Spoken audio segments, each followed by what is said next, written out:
अपने स्वरूप को भूल करके देह भाव से भावित हो जाता है तो उसे जीव कहते हैं। जो अपने स्वरूप का बोध हो जाता है तो वही आत्मा है और वही परमात्मा है। आत्मा और परमात्मा में किंचित मात्र भेद नहीं है। आत्मा और जीव में जो भेद बुद्धि की गई वो देहाभिमान के कारण की गई।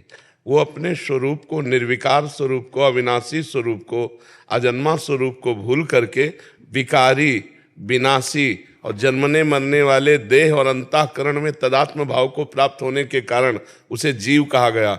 और जब वो गुरु चरणों की आराधना करके ब्रह्म ज्ञान प्राप्त कर लेता है तो ब्रह्मविद ब्रह्म ही भवति, क्योंकि वो ब्रह्म ही था। कोई साधना से ब्रह्म नहीं हुआ, उसका भ्रम नष्ट हो गया। जो देह भाव था, जासु कृपा सब भ्रम मिट जाई, गिरजा सोई कृपालु रघुराई।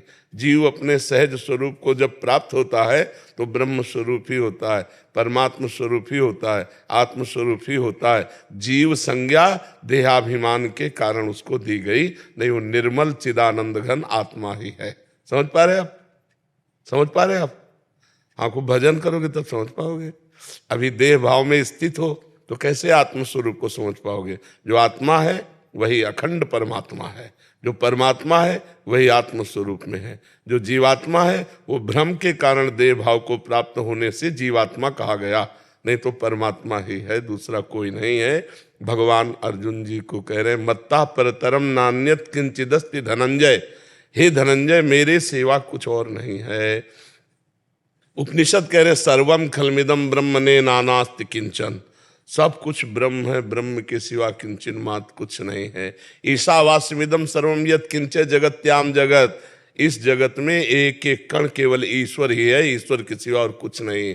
वासुदेवास्वरम इति स महात्मा सुदुर्लभा। केवल वासुदेव ही वासुदेव है, दूसरा कोई है ही नहीं। वासना वासुदेवस्य वासितम भुवनत्रयम् सर्वभूत निवासोऽस्मि वासुदेव नमोस्तुते। दूसरा अज्ञान से कल्पित है। जैसे स्वप्न में कुछ ना होने पर भी सब कुछ भासता है तब तक जब तक जग नहीं जाता, ऐसे ही जागृत में जो कुछ नानात्व भास रहा है ये अज्ञान निद्रा में, और जिस समय वो जगा तो केवल एक है, दूसरा एको ब्रह्म द्वितीयो नास्ति। समझ पा रहे आप?